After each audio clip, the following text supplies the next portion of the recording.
ಕರ್ನಾಟಕ ಪ್ರೌಢಶಿಕ್ಷಣ ಪರೀಕ್ಷಾ ಮಂಡಳಿ ಬೆಂಗಳೂರು ಜೂನ್ ಜುಲೈ 2022ರಂದು ನಡೆದಿರ್ತಕ್ಕಂಥ SLC ಪರೀಕ್ಷೆಯ ವಿಜ್ಞಾನ ವಿಷಯದ ಮಾದರಿ ಉತ್ತರಗಳ ಚರ್ಚೆಯನ್ನು ನಾವೀಗ ಮಾಡೋಣ. ಮೊದಲನೇ ವಿಭಾಗ ಭೌತ ವಿಜ್ಞಾನ. ಇದರಲ್ಲಿ ಮೊದಲನೇ ಮುಖ್ಯ ಪ್ರಶ್ನೆ ಬಹು ಆಯ್ಕೆಯ ಪ್ರಶ್ನೆಗಳು. ಅದರಲ್ಲಿ ಮೊದಲ ಪ್ರಶ್ನೆ, ಈ ಕೆಳಗಿನವುಗಳಲ್ಲಿ ನಿಮ್ನ ಮುಸುರಕ್ಕೆ ಸಂಬಂಧಿಸಿದಂತೆ ಸರಿಯಾದ ಹೇಳಿಕೆ. ಆಯ್ಕೆಗಳು: ಬೆಳಕಿನ ಕಿರಣಗಳನ್ನು ಕೇಂದ್ರೀಕರಿಸುತ್ತದೆ, ಬೆಳಕಿನ ಕಿರಣಗಳನ್ನು ವಿಕೇಂದ್ರೀಕರಿಸುತ್ತದೆ, ತಲೆ ಕೆಳಕಾದ ಪ್ರತಿಬಿಂಬವನ್ನು ಉಂಟು ಮಾಡುತ್ತದೆ, ಸತ್ಯ ಪ್ರತಿಬಿಂಬವನ್ನು ಉಂಟು ಮಾಡುತ್ತದೆ. ಇದರಲ್ಲಿ ನಿಮ್ನ ಮುಸುರಕ್ಕೆ ಸಂಬಂಧಿಸಿದಂತೆ ಸರಿಯಾದ ಹೇಳಿಕೆ ಪ್ರಶ್ನೆ ಕೇಳಿದ್ದಾರೆ ಅವರು. ನಿಮ್ನ ಮುಸುರದಲ್ಲಿ ಬೆಳಕು ಚಲಿಸಿದಾಗ ವಕ್ರೀಭವನ ಹೊಂದಿ ಅದು ವಿಕೇಂದ್ರೀಕರಣ ಆಗುವಂತಹ ಒಂದು ಸಂದರ್ಭ. ಇಲ್ಲಿ ಸರಿಯಾದ ಹೇಳಿಕೆ ಬೆಳಕಿನ ಕಿರಣಗಳನ್ನು ನಿಮ್ನ ಮುಸುರವು ವಿಕೇಂದ್ರೀಕರಿಸುತ್ತದೆ. ಮುಂದಿನ ಪ್ರಶ್ನೆ, ರೋಧಶೀಲತೆಯ SI ಏಕಮಾನ. ಇಲ್ಲಿ ಆಯ್ಕೆಗಳು ohm, volt, watt, ohm metre. Ohm ಅನ್ನುವಂಥದ್ದು ರೋಧದ ಏಕಮಾನ, ವೋಲ್ಟ್ ಅನ್ನುವಂಥದ್ದು ವಿಭವಾಂತರದ ಏಕಮಾನ, ವ್ಯಾಟ್ ಅನ್ನುವಂಥದ್ದು ಸಾಮರ್ಥ್ಯದ ಏಕಮಾನವಾಗಿದ್ದು, ಓಮ್ ಮೀಟರ್ ಅನ್ನುವಂಥದ್ದು ರೋಧಶೀಲತೆಯ SI ಏಕಮಾನ ಆಗಿರುತ್ತದೆ. ಮುಂದಿನ ಪ್ರಶ್ನೆ 1 ಅಂಕಗಳ ಪ್ರಶ್ನೆ. ಸಂಗಮ ದೂರ +0.5 ಮೀಟರ್ ಇರುವ ಒಂದು ಪಿನ ಮುಸುರದ ಸಾಮರ್ಥ್ಯವನ್ನು ಕಂಡುಹಿಡಿಯಿರಿ ಅನ್ನುವಂತಹ ಪ್ರಶ್ನೆ ಇದೆ. ಇಲ್ಲಿ ಸಂಗಮ ದೂರ +0.5 ಮೀಟರ್ ನೀಡಲಾಗಿದೆ. ಸಂಗಮ ದೂರ ಸ್ಮಾಲ್ f = 0.5 ಮೀಟರ್. ಇಲ್ಲಿ ಪ್ಲಸ್ ಇರುವುದರಿಂದ ಇದು ಪಿನ ಮಸೂರ ಅನ್ನೋದನ್ನು ನಾವಿಲ್ಲಿ ಹೇಳ್ಬೋದು. ಇನ್ನು ಅದರ ಸಾಮರ್ಥ್ಯವನ್ನು ಕಂಡುಹಿಡಿಬೇಕಾದ್ರೆ ನಮಗೆ ಸೂತ್ರ ಇದೆ, P = 1/f. ಇಲ್ಲಿ ಎಫ್ ಸ್ಥಾನದಲ್ಲಿ 0.5 ಮೀಟರ್ ಬೆಲೆಯನ್ನು ತುಂಬೋದು. ತುಂಬಿದಾಗ P = +2 ಡಯಾಪ್ಟರ್ ಅನ್ನುವಂಥ ಉತ್ತರವನ್ನು ನಾವಲ್ಲಿ ಪಡಿತೀವಿ. ಮುಂದಿನ ಪ್ರಶ್ನೆ, ಒಂದು ವಿದ್ಯುತ್ ಮಂಡಲದಲ್ಲಿ ಓವರ್ಲೋಡ್ ಉಂಟಾಗಲು ಕಾರಣಗಳೇನು? ಅದಕ್ಕೆ ಭಾಳಷ್ಟು ಕಾರಣಗಳಿದ್ದು ಕೆಲವೊಂದು ಕಾರಣಗಳನ್ನು ನಾವಿಲ್ಲಿ ನೋಡ್ಬೋದು.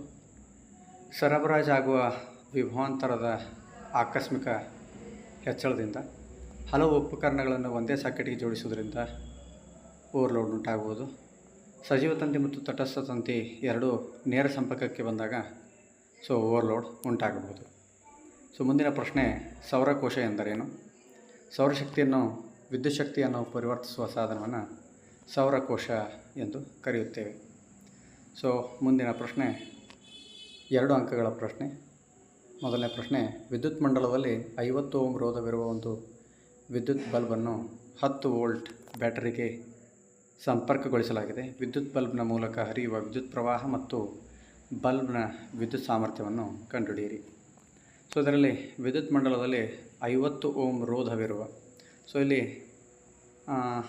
ವಿದ್ಯುತ್ ಬಲ್ಬ್ನ ರೋಧ 50 ಓಮ್ ಎಂದು ನೀಡಲಾಗಿದೆ. R = 50 ohm. ಅದನ್ನು 10 ವೋಲ್ಟ್ ವಿಭವಾಂತರವಿರತಕ್ಕಂತಹ ಬ್ಯಾಟ್ರಿಗೆ ಸಂಪರ್ಕಗೊಳಿಸಲಾಗಿದೆ. ಅಂದರೆ ವಿನ ಬೆಲೆ 10 ವೋಲ್ಟ್. ಈಗ ವಿದ್ಯುತ್ ಬಲ್ಬ್ನ ಮೂಲಕ ಹರಿಯುವ ವಿದ್ಯುತ್ ಪ್ರವಾಹ ಅಂದರೆ ಐಯನ್ನು ಕಂಡುಹಿಡಿಯಬೇಕಾಗುತ್ತೆ. ನಮಗೆ R ತಿಳಿದಿದೆ, ವಿ ತಿಳಿದಿದೆ. ಈಗ ಐನ ಬೆಲೆಯನ್ನು ಕಂಡುಹಿಡಿಯಬೇಕಾಗಿದೆ ನಾವು. ನಮಗೆ ಓಮ್ನ ನಿಯಮದ ಸೂತ್ರದ ಬಗ್ಗೆ ತಿಳಿದಿದೆ, ಅದು V = I × R. ಇಲ್ಲಿ ವಿದ್ಯುತ್ ಪ್ರವಾಹದ ಬೆಲೆಯನ್ನು ಕಂಡುಹಿಡಿಯಬೇಕಾಗಿರೋದ್ರಿಂದ I = V/R. ಇಲ್ಲಿ ವಿನ ಬೆಲೆ 10, ಆರ್ನ ಬೆಲೆ 50. ಆದ್ದರಿಂದ ವಿದ್ಯುತ್ ಪ್ರವಾಹ ಐನ ಬೆಲೆ 0.2 ಆಂಪಿಯರ್. ಇನ್ನು ವಿದ್ಯುತ್ ಬಲ್ಬ್ನ ಮೂಲಕ ಹರಿಯುವ ವಿದ್ಯುತ್ ಪ್ರವಾಹ 0.2 ಆಂಪಿಯರ್ ಬೆಲೆ ನಮಗೆ ದೊರಕಿದೆ. ಇನ್ನು ಇದೇ ಸಮಸ್ಯೆಯಲ್ಲಿ ಮುಂದಿನ ಅಂಶ ವಿದ್ಯುತ್ ಸಾಮರ್ಥ್ಯ, ಬಲ್ಬ್ನ ಸಾಮರ್ಥ್ಯವನ್ನು ಕಂಡುಹಿಡಿಯುವಂತಹ ಒಂದು ಅಂಶ. ಸೊ ಆದ್ದರಿಂದ ಸಾಮರ್ಥ್ಯದ ಸೂತ್ರ P = V × I. So ವಿಭವಾಂತರ 10 volt ಇದೆ. ಸೊ ನಮಗೆ ಈಗಾಗಲೇ ವಿದ್ಯುತ್ ಪ್ರವಾಹ 0.2 ಆಂಪಿಯರ್ ದೊರಕಿದೆ. ಸೊ ಆದ್ದರಿಂದ ವಿದ್ಯುತ್ ಸಾಮರ್ಥ್ಯ P = 2 ವ್ಯಾಟ್, ಅಂದರೆ ವಿದ್ಯುತ್ ಬಲ್ಬ್ನ ಸಾಮರ್ಥ್ಯ 2 ವ್ಯಾಟ್ ಅನ್ನುವಂಥದ್ದನ್ನು ನಾವಿಲ್ಲಿ ನೋಡ್ಬೋದು. ಸೊ ಮುಂದಿನ ಪ್ರಶ್ನೆ, ಸರಳ ವಿದ್ಯುತ್ ಮೋಟಾರಿನ ಚಿತ್ರವನ್ನು ಬರೆದು ಒಡಕ ಉಂಗುರಗಳನ್ನು ಗುರುತಿಸಿ. ಸೊ ಇಲ್ಲಿ ವಿದ್ಯುತ್ ಮೋಟಾರ್ ಮತ್ತು ಡೈನಮೋ ಇವುಗಳ ಚಿತ್ರವನ್ನು ತುಂಬ ಸರಿಯಾಗಿ ಮಕ್ಕಳು ಅಧ್ಯಯನ ಮಾಡಬೇಕು. ಯಾವುದೇ ರೀತಿಯಾದಂತಹ ಗೊಂದಲಕ್ಕೆ ಇಲ್ಲಿ ಎಡೆ ಮಾಡಿಕೊಡಬಾರದು. ಸೊ ಮುಂದಿನ ಪ್ರಶ್ನೆ, ಪವನಶಕ್ತಿಯಿಂದ ವಿದ್ಯುತ್ ಶಕ್ತಿಯನ್ನು ಉತ್ಪಾದಿಸುವಲ್ಲಿ ಇರುವ ಯಾವುದಾದ್ರೂ 2 ಮಿತಿಗಳನ್ನು ಬರೆಯಿರಿ. ಅಂದರೆ ಗಾಳಿಯ ಶಕ್ತಿಯಿಂದ ವಿದ್ಯುತ್ ಶಕ್ತಿಯನ್ನು ಉತ್ಪಾದಿಸುವ ಸಂದರ್ಭದಲ್ಲಿ ಯಾವ ಸಮಸ್ಯೆಗಳನ್ನು ನಾವು ಎದುರಿಸ್ಬೋದು ಅನ್ನುವಂತಹ ಪ್ರಶ್ನೆ. ಸೊ ಪವನಕ್ಷೇತ್ರಗಳನ್ನು ಅಥವಾ ಗಾಳಿ ಯಂತ್ರಗಳನ್ನು ಎಲ್ಲ ಪ್ರದೇಶಗಳಲ್ಲಿ ಸ್ಥಾಪಿಸಲು ಸಾಧ್ಯವಿಲ್ಲ.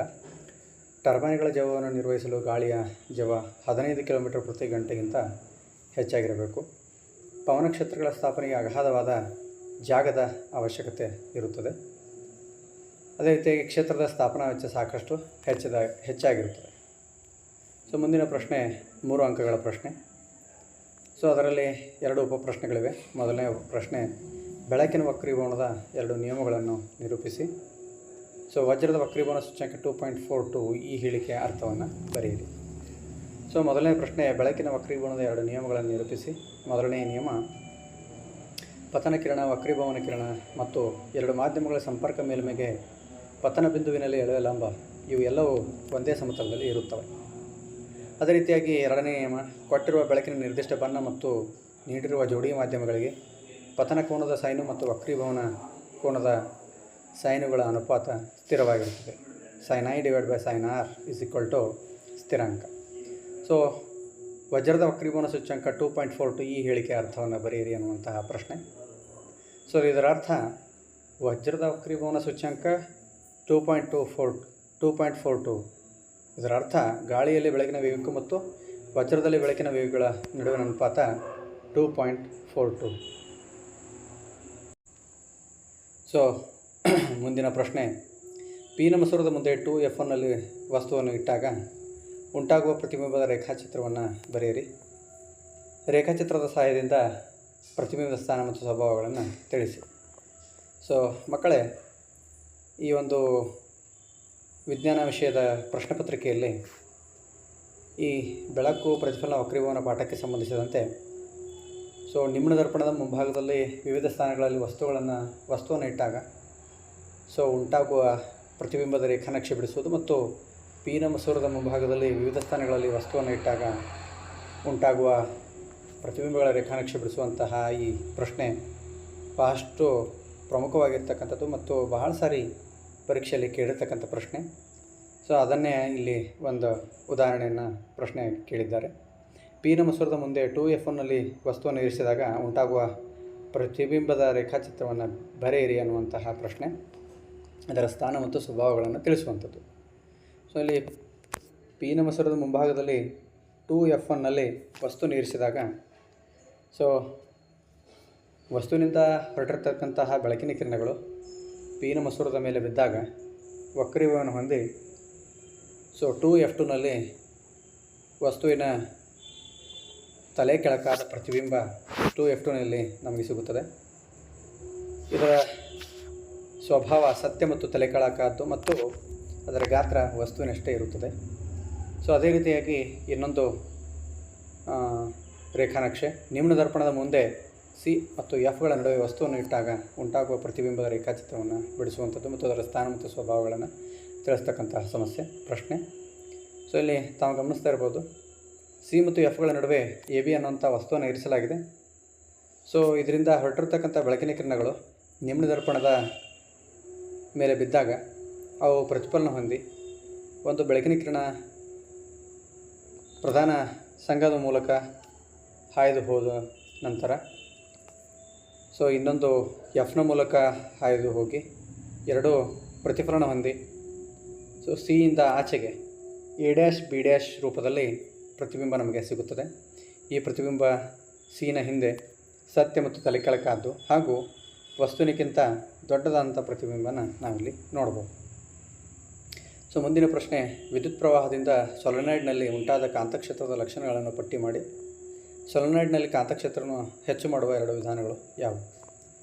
ಸೊ ಸಾಮಾನ್ಯವಾಗಿ ವಿದ್ಯುತ್ ಪ್ರವಾಹದಿಂದ ಸೊಲೆನಾಯ್ಡ್ನಲ್ಲಿ ಉಂಟಾದ ಕಾಂತಕ್ಷೇತ್ರ ದಂಡಕಾಂತದ ಸುತ್ತಲೂ ಇರುವ ಕಾಂತಕ್ಷೇತ್ರದಂತೆ ಇರುತ್ತದೆ.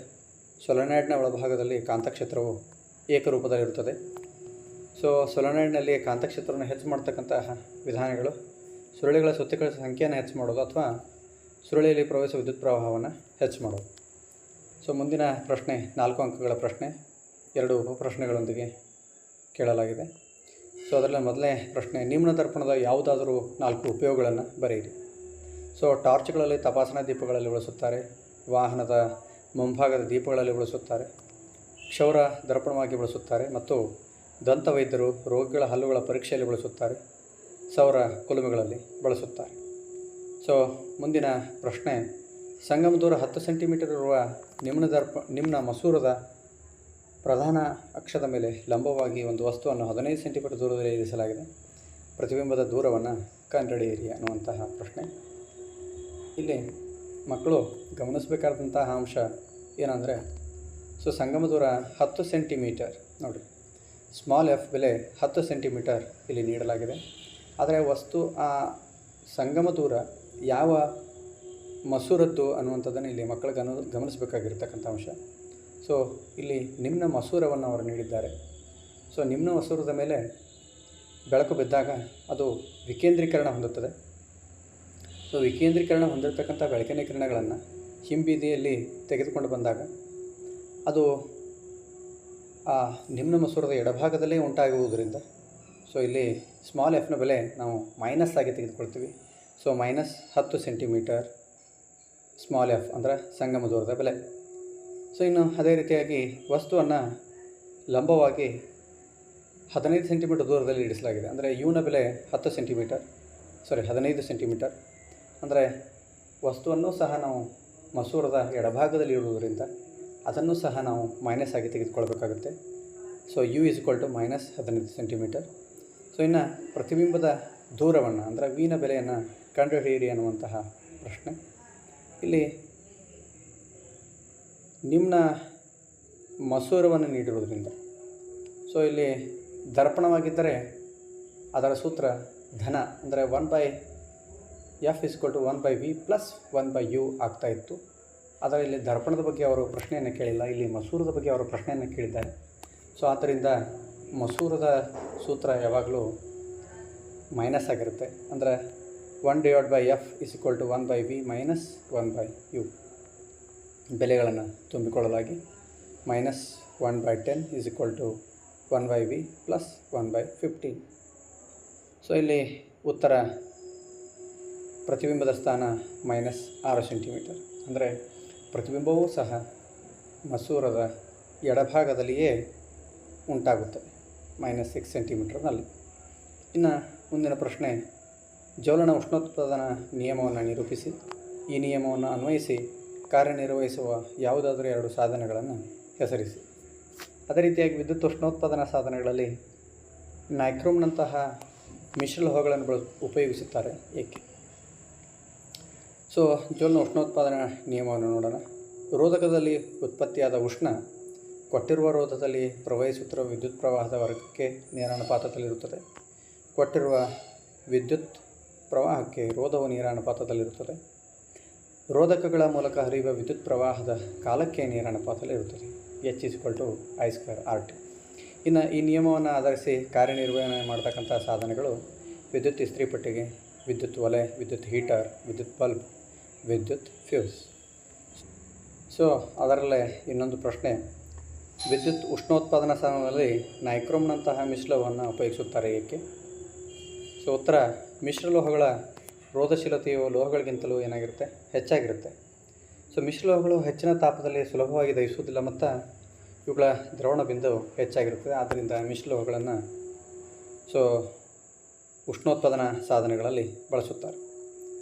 ಸೊ ಮುಂದಿನ ಅಥವಾ ಪ್ರಶ್ನೆ, ಓಮ್ನ ನಿಯಮವನ್ನು ನಿರೂಪಿಸಿ. ಗ್ರಹ ಬಳಕೆಯ ವಿದ್ಯುತ್ ಮಂಡಲದಲ್ಲಿ ವಿದ್ಯುತ್ ಉಪಕರಣಗಳನ್ನು ಸರಣಿ ಕ್ರಮದಲ್ಲಿ ಸಂಪರ್ಕಗೊಳಿಸುವುದಿಲ್ಲ ಏಕೆ?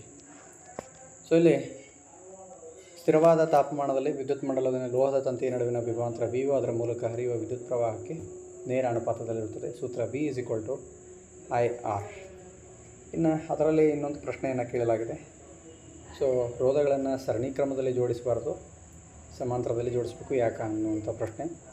ಸರಣಿ ಕ್ರಮದ ಜೋಡಣೆಯಲ್ಲಿ ಮಂಡಲದಲ್ಲಿ ಹರಿಯುತ್ತಿರುವ ವಿದ್ಯುತ್ ಪ್ರವಾಹ ಮಂಡಲದ ಎಲ್ಲ ಭಾಗದಲ್ಲಿಯೂ ಸ್ಥಿರವಾಗಿರುತ್ತದೆ. ಆದ ಕಾರಣ ವಿದ್ಯುತ್ ಪ್ರವಾಹದ ಒಂದೇ ಮೌಲ್ಯದಲ್ಲಿ ಎಲ್ಲ ಉಪಕರಣಗಳು ಕಾರ್ಯನಿರ್ವಹಿಸಲು ಸಾಧ್ಯ ಇಲ್ಲ. ಸರಣಿ ಕ್ರಮ ಜೋಡಣೆಯಲ್ಲಿ ಯಾವುದಾದರೂ ಒಂದು ಘಟಕ ಅಥವಾ ಉಪಕರಣ ವಿಫಲವಾದರೆ ಮಂಡಲವು ಮುರಿದು ಹೋಗುತ್ತದೆ. ಇನ್ನು ಅದರಲ್ಲಿ P ಪ್ರಶ್ನೆ, ವಾಹಕವೊಂದರ ರೋಧವು ಅವಲಂಬಿಸುವ ಅಂಶಗಳನ್ನು ಬರೆಯಿರಿ. ಸೊ ವಾಹಕದ ಉದ್ದ, ವಾಹಕದ ಅಡ್ಡಕೊಯ್ತ, ಆ ವಸ್ತುವಿನ ಪ್ರಾಕೃತಿಕ ಗುಣ ಹಾಗೂ ತಾಪ. ಸೊ ಇನ್ನು ಮುಂದಿನ ವಿಭಾಗ ರಸಾಯನ ವಿಜ್ಞಾನ. ಅದರಲ್ಲಿ ಬರ್ತಕ್ಕಂಥ ಬಹು ಆಯ್ಕೆ ಪ್ರಶ್ನೆಗಳು. ಸೊ ಮೊದಲನೇ ಪ್ರಶ್ನೆ, ತಾಮ್ರದ ಸಲ್ಫೇಟ್ ದ್ರಾವಣದಿಂದ ತಾಮ್ರವನ್ನು ಸ್ಥಾನಪಲ್ಲಟಗೊಳಿಸುವ ಲೋಹ ಯಾವುದು ಈ 4ರಲ್ಲಿ ಅನ್ನುವಂಥ ಪ್ರಶ್ನೆ. ಸೊ ಪಾದರಸ, ಚಿನ್ನ ಮತ್ತು ಬೆಳ್ಳಿ ಇವು 3 ಸೊ ತಾಮ್ರಕ್ಕಿಂತ ಕಡಿಮೆ ಕ್ರಿಯಾಶೀಲವಾಗಿರುವುದರಿಂದ ಇವುಗಳು ತಾಮ್ರ ಸಲ್ಫೇಟ್ ದ್ರಾವಣದಿಂದ ತಾಮ್ರವನ್ನು ಸ್ಥಾನಪಲ್ಲಟಗೊಳಿಸಲಿಕ್ಕೆ ಇವುಗಳು ಅಸಮರ್ಥವಾಗಿವೆ, ಅಂದರೆ ಕ್ರಿಯಾಶೀಲತೆಯಲ್ಲಿ ಅತಿ ಕೆಳಮಟ್ಟದಲ್ಲಿ ಇವೆ.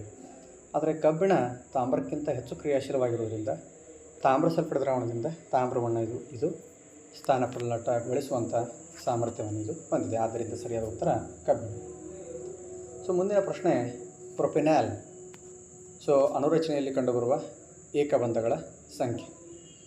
ಸೊ ಇಲ್ಲಿ ತಾವು ಗಮನಿಸ್ಬೋದು, ಪ್ರೊಪೆನಾಲ್ ಇಲ್ಲಿನ ರಚನಾ ಸೂತ್ರವನ್ನು ಬರಿತೀನಿ. C single bond C single bond C. So double bond O single bond H. ಇಲ್ಲಿ ಇರತಕ್ಕಂತಹ ಏಕಬಂಧಗಳ ಸಂಖ್ಯೆ ಸೊ 1 2 3 4 5 6 7 8. ಸೊ 8 ಏಕಬಂಧಗಳನ್ನು ನಾವಿಲ್ಲಿ ನೋಡಬಹುದು. ಸೊ ಪ್ರೊಪೆನಾಲ್ನಲ್ಲಿ ಕಂಡುಬರ್ತಕ್ಕಂತಹ ಏಕಬಂಧಗಳ ಸಂಖ್ಯೆ 8. ಸೊ ಇನ್ನು ಮುಂದಿನ ಪ್ರಶ್ನೆ 1 ಅಂಕದ ಪ್ರಶ್ನೆ. ಸೊ ಆಧುನಿಕ ಆವರ್ತಕ ನಿಯಮವನ್ನು ನಿರೂಪಿಸಿ ಅನ್ನುವಂತಹ ಪ್ರಶ್ನೆ.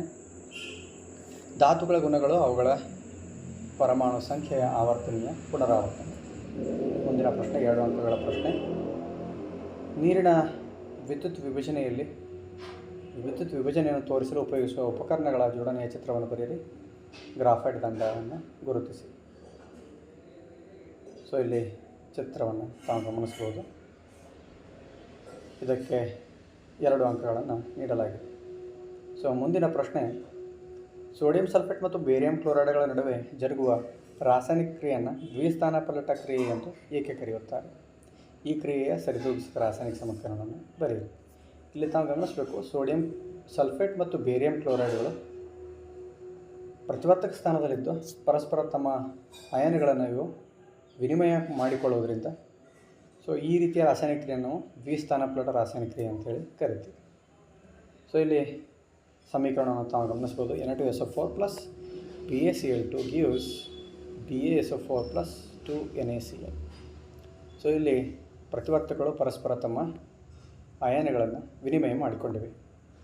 ಸೊ ಅದೇ ರೀತಿಯಾಗಿ ಇನ್ನೊಂದು ಪ್ರಶ್ನೆ, ಸುಣ್ಣದ ಕಲ್ಲಿನಿಂದ ಸುಟ್ಟ ಸುಣ್ಣವನ್ನು ಪಡೆಯುವ ರಾಸಾಯನಿಕ ಕ್ರಿಯೆಯ ವಿಧ ಯಾವುದು? ಈ ಕ್ರಿಯೆಗೆ ರಾಸಾಯನಿಕ ಸಮೀಕರಣವನ್ನು ಬರೆಯಿರಿ.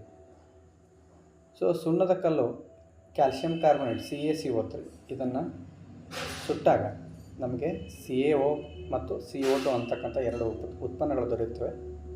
ಅಂದರೆ ಒಂದೇ ಒಂದು ಪ್ರತಿವರ್ತಕ ವಿಭಜನೆಗೊಂಡು 2 ಉತ್ಪನ್ನಗಳು ತಯಾರಾಗಿರುವುದರಿಂದ ಈ ರೀತಿಯ ರಾಸಾಯನಿಕ ಕ್ರಿಯೆಯನ್ನು ನಾವು ಉಷ್ಣ ವಿಭಜನೆ ಅಥವಾ ಅಂತರುಷ್ಣಕ ಕ್ರಿಯೆ ಅಂಥೇಳಿ ಕರಿಬಹುದು. ಇದರ ಸಮೀಕರಣ ಈ ರೀತಿಯಾಗಿದೆ. CaCO3 gives CaO + CO2. So ಮುಂದಿನ ಪ್ರಶ್ನೆ 3 ಅಂಕಗಳ ಪ್ರಶ್ನೆ. ಸಾರಯುಕ್ತ ಸಲ್ಫ್ಯೂರಿಕ್ ಆಮ್ಲದೊಂದಿಗೆ ಸತುವಿನ ಚೂರುಗಳ ವರ್ತನೆ ಮತ್ತು ಉರಿಸುವಿಕೆಯ ಮೂಲಕ ಹೈಡ್ರೋಜನ್ ಅನಿಲದ ಪರೀಕ್ಷೆಯನ್ನು ತೋರಿಸುವ ಉಪಕರಣಗಳ ಜೋಡಣೆಯ ಚಿತ್ರವನ್ನು ಬರೆಯಿರಿ. ಈ ಕೆಳಗಿನ ಭಾಗಗಳನ್ನು ಗುರುತಿಸಿ. ಸತುವಿನ ಚೂರುಗಳು ಮತ್ತು ಸಾಬೂನಿನ ದ್ರಾವಣ 2 ಭಾಗಗಳನ್ನು ಗುರುತಿಸಬೇಕು ಚಿತ್ರವನ್ನು ತೆಗೆದು. ಸೊ ಚಿತ್ರವನ್ನು ತಾವು ಗಮನಿಸ್ತಾ ಇದ್ದೀರಿ, ಅತಿ ಸರಳವಾದ ಚಿತ್ರ. ಸೊ ಮುಂದಿನ ಪ್ರಶ್ನೆ, ತಟಸ್ಥೀಕರಣ ಕ್ರಿಯೆ ಎಂದರೇನು, ಒಂದು ಉದಾಹರಣೆ ಕೊಡಿ. ಸೊ ಇಲ್ಲಿ ಯಾವಾಗ ಆಮ್ಲಗಳು ಮತ್ತು ಪ್ರತ್ಯಾಮ್ಲಗಳು ಪರಸ್ಪರ ವರ್ತನೆ ಮಾಡ್ತಾವೆ ಆವಾಗ ಲವಣ ಮತ್ತು ನೀರು ಅನ್ನುವಂಥ ಉತ್ಪನ್ನಗಳು ಉಂಟಾಗ್ತವೆ. ಈ ಕ್ರಿಯೆಗೆ ತಟಸ್ಥೀಕರಣ ಕ್ರಿಯೆ ಅಂತ ಕರೀತಾರೆ. ಸೊ ಉದಾಹರಣೆ NaOH plus HCl gives NaCl plus H2O. ಅದೇ ರೀತಿಗೆ CaSO4 × 1/2 H2O ಅನ್ನೋ ಸೂತ್ರವನ್ನು ಹೊಂದಿರುವ ಸಂಯುಕ್ತದ ಸಾಮಾನ್ಯ ಹೆಸರು ಏನು ಅನ್ನುವಂಥದ್ದು. ಇದರ ಸಾಮಾನ್ಯ ಹೆಸರು ಪ್ಲಾಸ್ಟರ್ ಆಫ್ ಪ್ಯಾರಿಸ್. ಇದರ ರಾಸಾಯನಿಕ ಹೆಸರು ಕ್ಯಾಲ್ಸಿಯಂ ಸಲ್ಫೇಟ್ ಹೆಮಿಹೈಡ್ರೇಟ್. ಸೊ ಮುಂದಿನ ಪ್ರಶ್ನೆ, ಆಕ್ಸಿಜನ್ ಮತ್ತು ಸಲ್ಫರ್ಗಳನ್ನು ಆಧುನಿಕ ಆವರ್ತ ಕೋಷ್ಟಕದಲ್ಲಿ ಒಂದೇ ಗುಂಪಿನಲ್ಲಿಡಲು 2 ಕಾರಣಗಳನ್ನು ಬರೆಯಿರಿ. ಇವುಗಳಲ್ಲಿ ಯಾವ ಧಾತುವಿನ ಪರಮಾಣು ಗಾತ್ರ ಹೆಚ್ಚಾಗಿದೆ ಮತ್ತು ಏಕೆ? ಸೊ ಇಲ್ಲಿ ಆಕ್ಸಿಜನ್ ಆಗಲಿ ಸಲ್ಫರ್ ಆಗಲಿ ಇವುಗಳನ್ನು ಆವರ್ತ ಕೋಷ್ಟಕದಲ್ಲಿ ಒಂದೇ ಗುಂಪಿನಲ್ಲಿ ಅಥವಾ ಒಂದೇ ವರ್ಗದಲ್ಲಿ ಏಕೆ ಇಡಲಾಗಿದೆ ಅನ್ನುವಂಥ ಪ್ರಶ್ನೆ. ಸೊ ಅದಕ್ಕೆ ಕಾರಣ ಅವು ಎರಡರ ರಾಸಾಯನಿಕ ಗುಣಗಳು ಒಂದೇ ಆಗಿವೆ, ಒಂದೇ ಸಂಖ್ಯೆಯ ವೇಲೆನ್ಸ್ ಇಲೆಕ್ಟ್ರಾನ್ಗಳನ್ನು ನೀವು ಹೊಂದಿವೆ, ಅಥವಾ ತಮ್ಮ ಹೊರಕವಚದಲ್ಲಿ ಒಂದೇ ರೀತಿ ಇಲೆಕ್ಟ್ರಾನ್ ವಿನ್ಯಾಸವನ್ನು ಇವು ಹೊಂದಿವೆ. ಸೊ ಇವೆರಡರಲ್ಲಿ ಸಲ್ಫರ್ನ ಪರಮಾಣು ಗಾತ್ರ ಹೆಚ್ಚು.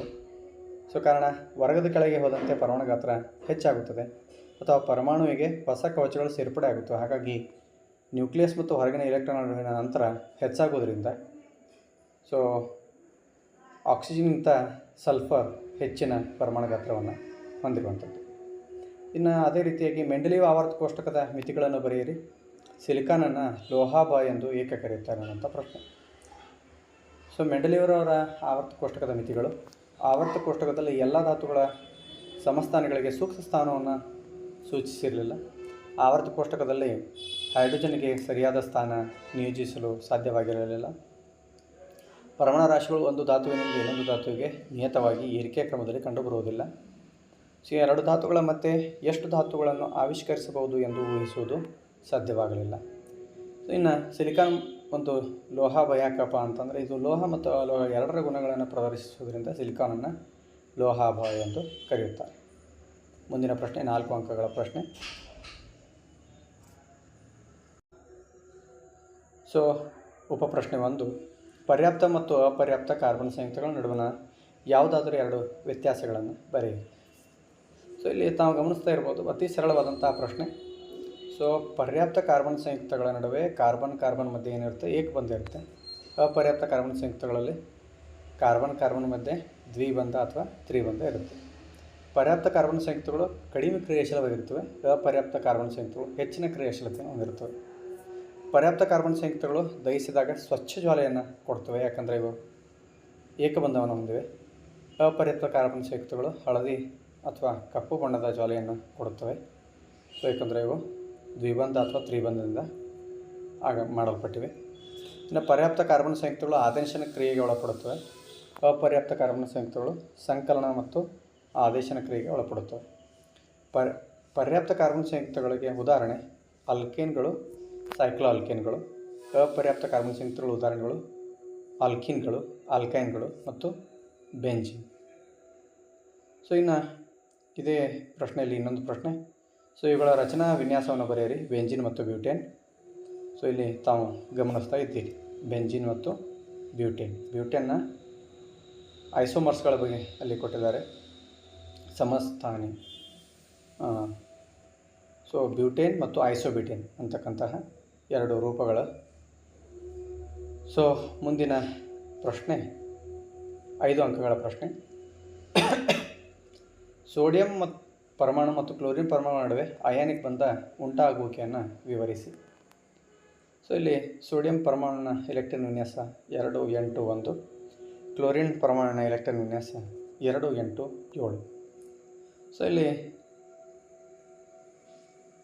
ಸೋಡಿಯಂ ತನ್ನ ಅಷ್ಟಕ ವಿನ್ಯಾಸವನ್ನು ಪಡೆಯುವಂತಹ ಒಂದು ಉದ್ದೇಶದಿಂದ ತನ್ನ ಹೊರಕವಚದಲ್ಲಿರುವ ಒಂದು ಇಲೆಕ್ಟ್ರಾನನ್ನು ಬಿಟ್ಟುಕೊಡ್ತಕ್ಕಂಥ ಸ್ವಭಾವವನ್ನು ಹೊಂದಿದೆ.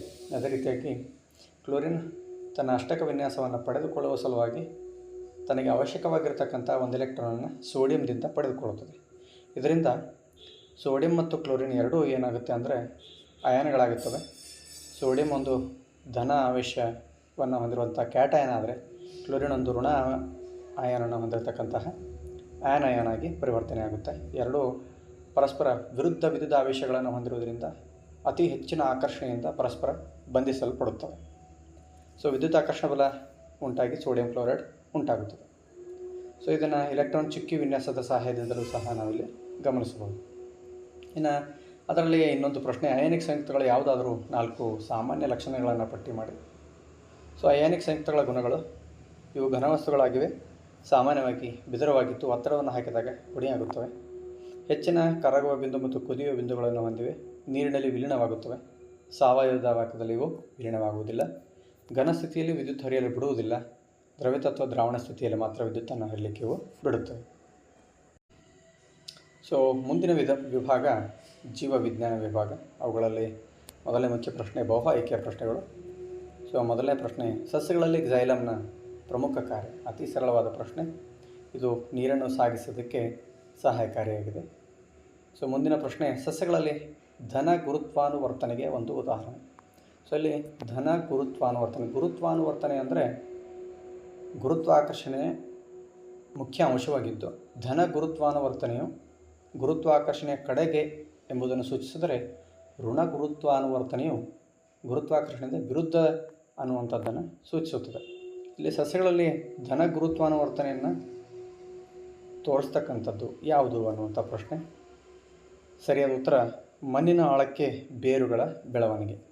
ಸೊ ಬೇರುಗಳು ಏನು ಮಾಡುತ್ತವೆ ಅಂದರೆ ಭೂಮಿಯ ಕಡೆಗೆ ಬೆಳೆಯುವುದರಿಂದ, ಅಂದರೆ ಗುರುತ್ವಾಕರ್ಷಣೆ ಕಡೆಗೆ ಬೆಳೆಯುವುದರಿಂದ ಇದು ಧನ ಗುರುತ್ವಾನುವರ್ತನೆಯನ್ನು ತೋರಿಸುತ್ತವೆ ಬೇರುಗಳು ಅನ್ನುವಂಥದ್ದನ್ನು ಇಲ್ಲಿ ನಾವು ನೋಡ್ಬೋದು. ಮುಂದಿನ ಪ್ರಶ್ನೆ, ಆಹಾರ ಸರಪಳಿಯಲ್ಲಿ ಪ್ರಾಥಮಿಕ ಭಕ್ಷಕರು ಯಾವಾಗಲೂ. ಸೊ ಆಹಾರ ಸರಪಳಿಯೊಂದರಲ್ಲಿ ಮೊದಲ ಪೋಷಣ ಸ್ತರದಲ್ಲಿ ಸಸ್ಯಗಳಿದ್ದು, ಅಂದರೆ ಪೋಷಕ ಜೀವಿಗಳಿದ್ದು, ಅದನ್ನು ಭಕ್ಷಿಸ್ತಕ್ಕಂತಹ ಹಂತದಲ್ಲಿ, ಅಂದರೆ ಪ್ರಾಥಮಿಕ ಭಕ್ಷಕ ಸ್ಥಾನದಲ್ಲಿ ಯಾವಾಗಲೂ ಸಸ್ಯಾಹಾರಿಗಳಿರುತ್ತವೆ. ಅಂದರೆ ಸರಿಯಾದ ಉತ್ತರ ಸಸ್ಯಾಹಾರಿಗಳು. ಸೊ ಮುಂದಿನ ಪ್ರಶ್ನೆ, ಸಸ್ಯಗಳಲ್ಲಿ ಹಣ್ಣಾಗಿ ಬೆಳೆಯುವ ಹೂವಿನ ಭಾಗ. ಸೊ ಇಲ್ಲಿ ಸರಿಯಾದ ಉತ್ತರ ಅಂಡಾಶಯ. ಸೊ ಮುಂದಿನ ಪ್ರಶ್ನೆ 1 ಅಂಕದ ಪ್ರಶ್ನೆ, ಸಸ್ಯಗಳ ಬೆಳವಣಿಗೆಯನ್ನು ಪ್ರತಿಬಂಧಿಸುವ ಹಾರ್ಮೋನ್ ಯಾವುದು? ಸರಿಯಾದ ಉತ್ತರ ಆಬ್ಸಿಸಿಕ್ ಆಮ್ಲ. ಸೊ ತಂದೆಯಿಂದ ಎಕ್ಸ್ ವರ್ಣತಂತುವನ್ನು ಪಡೆದ ಜನಿಸಿದ ಮಗುವಿನ ಲಿಂಗ ಯಾವುದು ಅನ್ನುವಂತಹ ಪ್ರಶ್ನೆ. ಇಲ್ಲಿ ತಂದೆಯಿಂದ ಎಕ್ಸ್ ವರ್ಣತಂತು ಬಂದಿದೆ ಅಂದರೆ ತಾಯಿಯಲ್ಲಿ ಯಾವಾಗಲೂ ಎಕ್ಸ್ ವರ್ಣತಂತು ಇದ್ದೇ ಇರುತ್ತೆ. ತಾಯಿಯಿಂದ ಎಕ್ಸ್ ವರ್ಣತಂತು ಮತ್ತು ತಂದೆಯಿಂದ ಎಕ್ಸ್ ವರ್ಣತಂತು ಎರಡೂ ಸೇರಿದಾಗ ಎಕ್ಸ್ ಅನ್ನುವಂಥ ಒಂದು ಸಂಯೋಜನೆ ಸಿಗುತ್ತದೆ. ಸೊ ಆದ್ದರಿಂದ ಎಕ್ಸ್ ಸಂಯೋಜನೆಯು ಹೆಣ್ಣು ಮಗುವನ್ನು ಸೂಚಿಸುವಂಥ ಒಂದು ಸಂಯೋಜನೆ. ಸೊ ಮುಂದಿನ ಪ್ರಶ್ನೆ, ಇತ್ತೀಚಿನ ದಿನಗಳಲ್ಲಿ ಕ್ಲೋರೋಫ್ಲೋರೋಕಾರ್ಬನ್ ಮುಕ್ತ ರಿಫ್ರಿಜರೇಟರ್ಗಳನ್ನು ತಯಾರಿಸುತ್ತಾರೆ ಏಕೆ ಅನ್ನುವಂತಹ ಪ್ರಶ್ನೆ. CFC ಇದು ಓಝೋನ್ ಪದರಕ್ಕೆ ಹೆಚ್ಚಿನ ಹಾನಿಯನ್ನು ಉಂಟು ಮಾಡುವುದರಿಂದ ಅದನ್ನು ಬಳಸದೇ ಇರುವಂತಹ ರೆಫ್ರಿಜರೇಟರನ್ನು ತಯಾರಿಸುವಂತಹ ಒಂದು ಅವಶ್ಯಕತೆ ಇದೆ. ಸೊ ಆದ್ದರಿಂದ ಕ್ಲೋರೋಫ್ಲೋರೋಕಾರ್ಬನ್ ಸೂರ್ಯನ ಅತಿ ನೇರಳಾತೀತ ಕಿರಣಗಳಿಂದ ಭೂಮಿಯನ್ನು ರಕ್ಷಿಸುವ ಓಝೋನ್ ಪದರದ ತೀವ್ರ ಕುಸಿತಕ್ಕೆ ಇದು ಕಾರಣ ಆಗಿದೆ ಅನ್ನುವಂಥದ್ದು. ಸೊ ಮುಂದಿನ ಪ್ರಶ್ನೆ, ಜೈವಿಕ ಸಂವರ್ಧನೆ ಎಂದರೇನು? ಸೊ ಆಹಾರ ಸರಪಳಿಯಲ್ಲಿ, ಪರಿಸರ ವ್ಯವಸ್ಥೆಯಲ್ಲಿರ್ತಕ್ಕಂಥ ಆಹಾರ ಸರಪಳಿಯಲ್ಲಿ ಒಂದು ಪೋಷಣ ಸ್ತರದಿಂದ ಇನ್ನೊಂದು ಪೋಷಣ ಸ್ತರಕ್ಕೆ ವಿಷವಸ್ತುವಿನ ಪ್ರಮಾಣ ಹೆಚ್ಚಾಗುವಂತಹ ಒಂದು ವ್ಯವಸ್ಥೆಗೆ ಜೈವಿಕ ಸಂವರ್ಧನೆ ಅಂಥೇಳಿ ಕರೀತಾರೆ. ಸೊ ಪರಿಸರ ವ್ಯವಸ್ಥೆಯಲ್ಲಿ ವಿವಿಧ ಹಂತಗಳಲ್ಲಿ ಅಥವಾ ಪೋಷಣ ಸ್ತರಗಳಲ್ಲಿ ಹಾನಿಕಾರಕ ರಾಸಾಯನಿಕ ವಸ್ತುಗಳು ವರ್ಧನೆಯಾಗುವ ಕ್ರಿಯೆಯನ್ನು ಜೈವಿಕ ಸಂವರ್ಧನೆ ಅಂಥೇಳಿ ಕರೀತಾರೆ. ಸೊ ಮುಂದಿನ ಪ್ರಶ್ನೆ 2 ಅಂಕಗಳ ಪ್ರಶ್ನೆ, ಜೈವಿಕ ವಿಘಟನೀಯವಲ್ಲದ ವಸ್ತುಗಳಿಂದ ಪರಿಸರದ ಮೇಲಾಗುವ ಯಾವುದಾದರೂ 2 ಪರಿಣಾಮಗಳನ್ನು ತಿಳಿಸಿ. ಅಂದರೆ ಸೂಕ್ಷ್ಮಜೀವಿಗಳಿಂದ ವಿಘಟಿಸಲ್ಪಡದೇ ಇರುವ ವಸ್ತುಗಳಿಂದ ಪರಿಸರದ ಮೇಲೆ ಯಾವ ಪರಿಣಾಮಗಳಾಗುತ್ತವೆ ಅನ್ನುವಂಥ ಪ್ರಶ್ನೆ. ಸೊ ನೈಸರ್ಗಿಕವಾಗಿ ಮರುಚಿತ್ರೀಕರಣಕ್ಕೆ ಒಳಪಡುವುದಿಲ್ಲ ಮತ್ತು ಪರಿಸರದಲ್ಲಿ ದೀರ್ಘಕಾಲದವರೆಗೆ ಜಡವಾಗಿಯೂ ಉಳಿದುಬಿಡುತ್ತವೆ. ಪರಿಸರ ವ್ಯವಸ್ಥೆಯಲ್ಲಿ ವಿವಿಧ ಹಂತಗಳಿಗೆ ಸೇರಿ ಅನೇಕ ಜೀವಿಗಳಿಗೆ ಹಾನಿಯನ್ನು ಉಂಟು ಮಾಡಬಹುದು, ಅಂದರೆ ಜೈವಿಕ ಸಂವರ್ಧನೆ ಉಂಟು ಮಾಡುತ್ತವೆ. ಪರಿಸರ ಮಾಲಿನ್ಯವನ್ನು ಉಂಟು ಮಾಡುತ್ತವೆ. ಇನ್ನು ಅದರಲ್ಲೇ ಇನ್ನೊಂದು ಪ್ರಶ್ನೆ, ತ್ಯಾಜ್ಯ ವಿಲೇವಾರಿ ಮಾಡುವಲ್ಲಿ ಉಂಟಾಗುವ ಸಮಸ್ಯೆಗಳನ್ನು ಕಡಿಮೆ ಮಾಡಲು ಇರುವ ಯಾವುದಾದರೂ 2 ವಿಧಾನಗಳನ್ನು ತಿಳಿಸಿ. ಸೊ ಹಸಿ ಕಸ ಮತ್ತು ಒಣ ಕಸಗಳನ್ನು ವಿಂಗಡಿಸುವುದು, ಹಸಿ ಕಸವನ್ನು ಗೊಬ್ಬರವಾಗಿ ಮರುಬಳಕೆ ಮಾಡುವುದು, ಬಳಸಿ ಬಿಸಾಡುವ ವಸ್ತುಗಳ ಬಳಕೆಯನ್ನು ಕಡಿಮೆ ಮಾಡುವುದು, ಪರಿಸರ ಸ್ನೇಹಿ ಪ್ಯಾಕೇಜಿಂಗ್ ವಿಧಾನವನ್ನು ಅನುಸರಿಸುವುದು. ಸೊ ಮುಂದಿನ ಪ್ರಶ್ನೆ, ಚಿಟ್ಟೆಯ ರೆಕ್ಕೆ ಮತ್ತು ಬಾವಲಿಯ ರೆಕ್ಕೆಗಳನ್ನು ಕಾರಣರೂಪಿ ಅಂಗಗಳೆಂದು ಪರಿಗಣಿಸಬಹುದೇ? ಹೌದಾದರೆ ಏಕೆ ಮತ್ತು ಇಲ್ಲವಾದರೆ ಏಕೆ ಎನ್ನುವಂತಹ ಪ್ರಶ್ನೆ. ಸೊ ಇಲ್ಲಿ ತಾವು ಗಮನಿಸ್ಬೋದು, ಚಿಟ್ಟೆಯ ರೆಕ್ಕೆ ಮತ್ತು ಬಾವಲಿ ರೆಕ್ಕೆ ಇವೆರಡು ಕಾರ್ಯ ಒಂದೇ ಇದೆ ಅವುಗಳಲ್ಲಿ. ಚಿಟ್ಟೆಯ ರೆಕ್ಕೆಯೂ ಸಹ ಹಾರಲು ಸಹಾಯವಾಗಿದೆ, ಬಾವಲಿ ರೆಕ್ಕೆಯೂ ಸಹ ಹಾರಲು ಸಹಾಯವಾಗಿದೆ. ಆದ್ದರಿಂದ ಕಾರ್ಯಗಳು ಒಂದೇ ಆಗಿರೋದ್ರಿಂದ ಇವು ಕಾರ್ಯರೂಪಿ ಅಂಗಗಳು ಎನ್ನುವುದನ್ನು ನಾವಿಲ್ಲಿ ಹೇಳಬಹುದು. ಸೊ ಹೌದು, ಕಾರ್ಯರೂಪಿ ಅಂಗಗಳೆಂದು ಪರಿಗಣಿಸಬಹುದು, ಏಕೆಂದರೆ ಚಿಟ್ಟೆಯ ರೆಕ್ಕೆ ಮತ್ತು ಬಾವಲಿ ರೆಕ್ಕೆಗಳೆರಡು ಅವುಗಳಿಗೆ ಹಾರಲು ಸಹಾಯ ಮಾಡುತ್ತವೆ. ಆದರೆ ಅವುಗಳ ಮೂಲಗಳು ಅಥವಾ ರಚನಾ ವಿನ್ಯಾಸ ಏನಾಗಿದೆ, ಬೇರೆ ಬೇರೆಯಾಗಿದೆ ಅಂತ. ಸೊ ಮುಂದಿನ ಪ್ರಶ್ನೆ, ಮಾನವನ ವಿಸರ್ಜನಾಂಗ ವಿವಿಧ ರಚನೆಯನ್ನು ತೋರಿಸುವ ಚಿತ್ರ ಬರೆದು ಮೂತ್ರನಾಳವನ್ನು ಗುರುತಿಸಿ. ಅತಿ ಸರಳವಾದ ಚಿತ್ರ. ಮುಂದಿನ ಪ್ರಶ್ನೆ, ಮಾನವರಲ್ಲಿ ಇಮ್ಮಡಿ ರಕ್ತ ಪರಿಚಲನೆಯ ಹಂತಗಳನ್ನು ವಿವರಿಸಿ. 3 ಅಂಕಗಳ ಪ್ರಶ್ನೆ. ಸೊ ಇಲ್ಲಿ ಹೃದಯದಲ್ಲಿ ರಕ್ತದ ಸಾಗಾಣಿಕೆಯ ಹಂತಗಳ ಬಗ್ಗೆ ಹೇಳ್ತಕ್ಕಂಥ ಒಂದು ಅಂಶ ಇಮ್ಮಡಿ ಪರಿಚಲನೆ. ಸೊ ಇಲ್ಲಿ ಆಕ್ಸಿಜನ್ ಸಮೃದ್ಧವಾಗಿರ್ತಕ್ಕಂಥ ರಕ್ತ ಶ್ವಾಸಕೋಶಗಳಿಂದ ಎಡ ಹೃತ್ಕರ್ಣಕ್ಕೆ ಬರುತ್ತದೆ. ಆ ಎಡ ಹೃತ್ಕರ್ಣದಿಂದ ಮುಂದೆ ಎಡ ಹೃತ್ಕಕ್ಷಿಗೆ ವರ್ಗಾವಣೆ ಆಗುತ್ತದೆ. ಸೊ ಎಡ ಹೃತ್ಕಕ್ಷಿಯಿಂದ ರಕ್ತ ಪಂಪ್ ಮಾಡಲ್ಪಟ್ಟು ನೇರವಾಗಿ ಮಹಾ ಅಪಧಮನಿಯ ಮೂಲಕ ನಮ್ಮ ದೇಹದ ವಿವಿಧ ಭಾಗಗಳಿಗೆ ಸಾಗಿಸಲ್ಪಟ್ಟು ಅಲ್ಲಿ ಆಕ್ಸಿಜನ್ನನ್ನು ಸರಬರಾಜು ಮಾಡುತ್ತದೆ.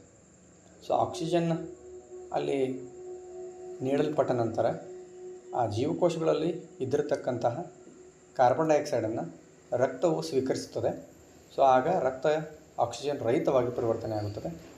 ಅಲ್ಲಿಂದ ಆ ರಕ್ತ ಹೃದಯದ ಬಲಭಾಗಕ್ಕೆ ಉಚ್ಚ ಮತ್ತು ನೀಚ ಅಭಿಧಮನಿಗಳ ಮೂಲಕ ಹೃದಯದ ಬಲ ಹೃತ್ಕರ್ಣಕ್ಕೆ ಬರುತ್ತದೆ.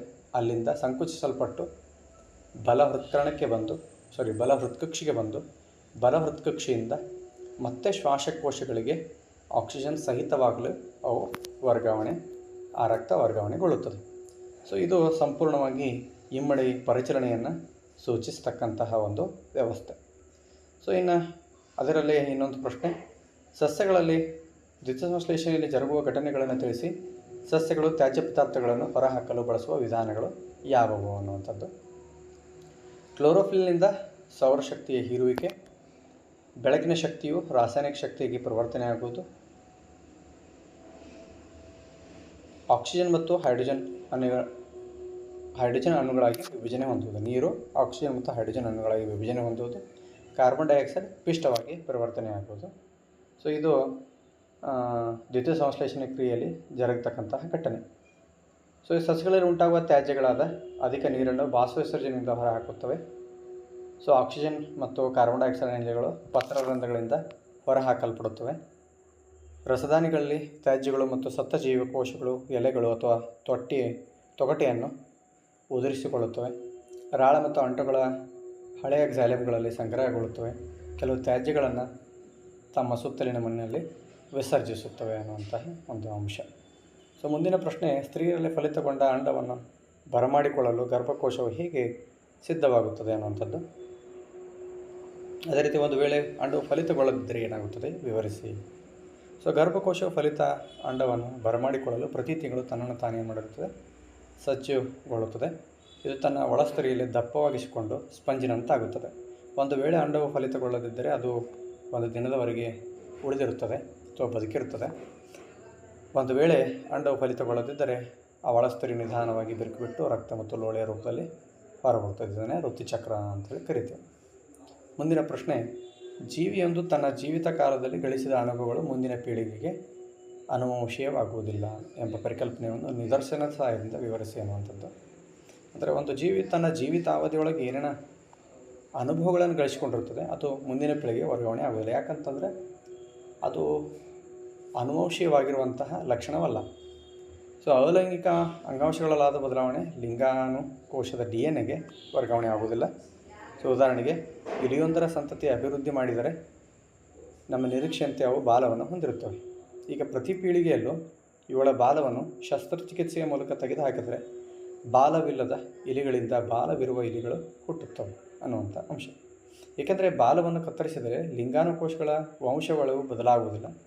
ಆದ್ದರಿಂದ ಜೀವಿಯು ತನ್ನ ಜೀವಿತಾವಧಿಯಲ್ಲಿ ಪಡೆದ ಗುಣಗಳನ್ನು ಅಥವಾ ಅನುಭವಗಳನ್ನು ಅದರ ಸಂತತಿಗೆ ವರ್ಗಾಯಿಸಲು ಸಾಧ್ಯವಿಲ್ಲ.